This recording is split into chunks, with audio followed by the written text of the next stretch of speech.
വയനാട് ഉരുൾപൊട്ടലിൽ മരിച്ച 29 പേർക്ക് കൂടി പുത്തുമലയിൽ ഒന്നിച്ച് അന്ത്യവിശ്രമം. തിരിച്ചറിയാത്ത മൃതദേഹങ്ങളും ശരീരഭാഗങ്ങളുമാണ് സംസ്കരിച്ചത്. ദുരന്തത്തിന്റെ 7ാം ദിവസവും ചൂരൽമലയിലും ചാലിയാറിലും മൃതദേഹങ്ങൾ കണ്ടെത്തി. മരണം 396 ആയി.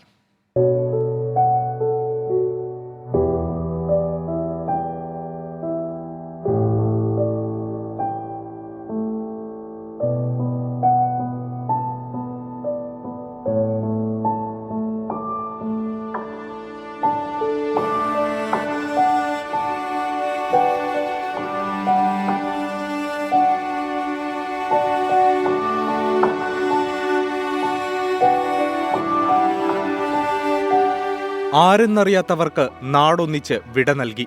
സർവമത പ്രാർത്ഥനയ്ക്ക് ശേഷമായിരുന്നു കൂട്ടസംസ്കാരം. 29 മൃതദേഹങ്ങൾ, 154 ശരീരഭാഗങ്ങൾ. പുത്തുമലയിൽ സർക്കാർ ഏറ്റെടുത്ത 64 സെന്റ് സ്ഥലത്ത് ഒരുമിച്ച് അന്ത്യവിശ്രമം.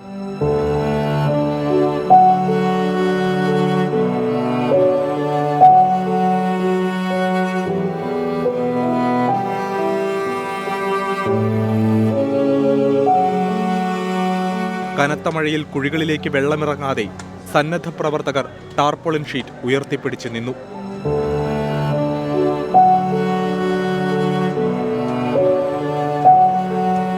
നാളെ ആരെങ്കിലും പ്രിയപ്പെട്ടവരെ തേടിയെത്തിയാൽ തിരിച്ചറിയാൻ ഓരോ കുഴിമാടത്തിലും DNA സാമ്പിൾ നമ്പർ.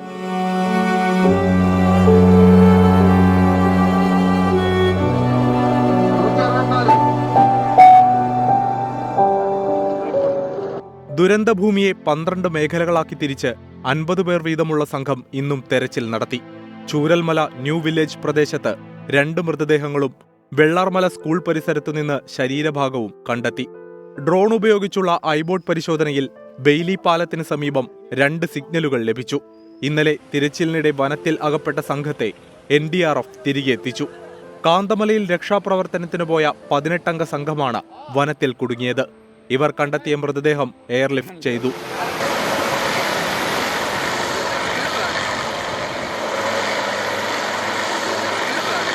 ഉരുൾപൊട്ടലിൽ 18 കുട്ടികൾ മരിച്ചെന്ന് ഔദ്യോഗികമായി സ്ഥിരീകരിച്ചു. 35 കുട്ടികളെ കാണാനില്ല. മുണ്ടക്കൈ, ചൂരൽമല പ്രദേശങ്ങളിൽ താമസിച്ചിരുന്ന അതിഥി തൊഴിലാളികളിൽ ഒരാൾ മരിച്ചു. 3 പേരെ കാണാതായി. 406 പേരെ സുരക്ഷിത കേന്ദ്രങ്ങളിലേക്ക് മാറ്റി. ഒരാൾ മേപ്പാടിയിലെ സ്വകാര്യ ആശുപത്രിയിൽ ചികിത്സയിലാണ്. കാണാതായവരുടെ അന്തിമ പട്ടിക റവന്യൂ വകുപ്പ് തയ്യാറാക്കുന്നതോടെ സംയുക്ത പരിശോധന ആരംഭിക്കുമെന്ന് ADGP MR അജിത് കുമാർ അറിയിച്ചു. ടീം 24 വയനാട്.